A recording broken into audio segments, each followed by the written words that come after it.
నెత్తి ఖరాబ్ చేసి లేని ఆశ పెట్టి దురాశ పెట్టి అధికారంలోకి వచ్చిన కేటీఆర్. ఇంకా ఘోరం ఏంటంటే నేను ఆ డిప్యూటీ సీఎం మాట్లాడుతుంటే నవ్వాలనో ఏడవాలనో తెలియదు. ఆయన ఇది ఉత్కృష్టమైన బడ్జెట్ అట, అద్భుతమైన బడ్జెట్ అట.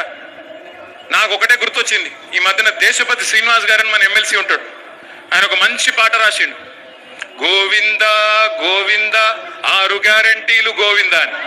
చూసి విన్నారా ఎప్పుడైనా పాట? అది తులం బంగారము, రైతు బంధు, అది మొత్తం గుర్తొచ్చింది నిన్న నాకు. ఇదట దేశపతి రాసిండట. సిగ్గుండాల కేటీఆర్కు మాట్లాడటానికి. సిగ్గుండాల. ఏముండాలా? సిగ్గుండాల.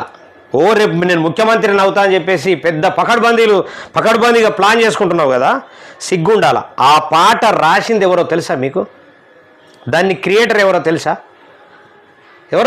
కేటీఆర్ గారు? దేశపతి శ్రీనివాస్ అనేటోడు కాపీ మాస్టర్.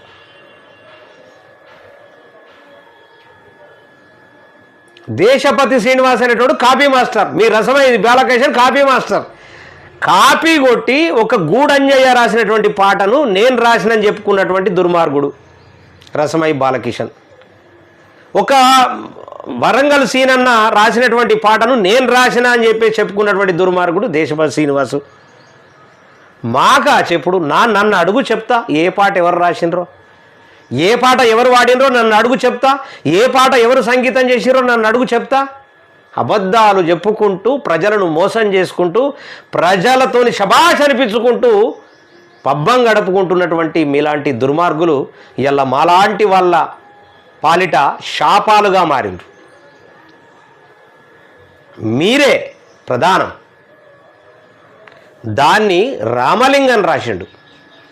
బీసీ ఉద్యమ కళాకారుడు, తెలంగాణ ఉద్యమంలో కూడా పాటలు పాడినోడు రామలింగం అన్న రాసిండు. అది రాసి మీ మీద మేము ఉతికి ఆరగడితే ఆ పాట దాని మీద మళ్ళా మీవోడు దాన్ని అటు ఇటు చేసి, ఇక అటు ఇటు చేసుడే తప్ప వాళ్ళకి ఏం తెలుస్తుంది, అటు ఇటు చేసి పాట రాసి మీకు శభాష్ అనిపించుకున్నాడు. ఇది కాపీ యుగం. మీ అయ్య కదా జై జై హే తెలంగాణ నేనే రాసిన అన్నట్లు,